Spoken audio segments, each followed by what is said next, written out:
Did Cuba reject the Vanguard Party model? Imagine a country that took the idea of a strong, disciplined political group leading the way and made it its core. That's what Cuba did with the Vanguard Party concept.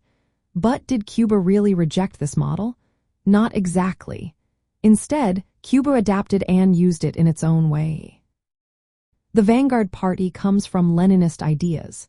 Lenin believed that a tight, organized party of dedicated revolutionaries should guide the working class and the masses towards socialism and eventually communism. This party acts as the leader, the vanguard, in transforming society. In Cuba's case, the initial revolutionary groups, like Fidel Castro's 26th of July movement, weren't originally a traditional communist vanguard party.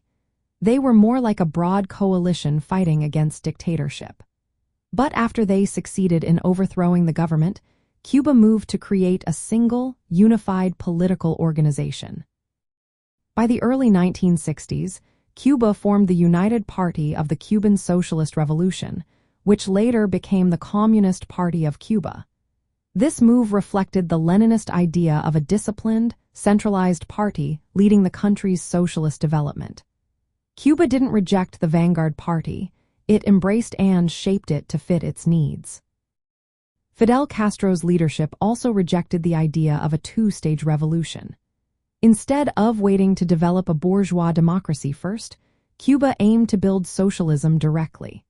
This approach aligns with Leninist and Trotskyist ideas that the working class and its party should take power immediately and implement socialist policies without delay. Practically, the Cuban Communist Party took control of political, economic, and social institutions. It centralized decision-making and suppressed dissent to keep the revolutionary spirit alive. The party also focused on mass mobilization and ideological education, which are key features of the Vanguard model. So, in the end, Cuba didn't turn away from the Vanguard Party idea.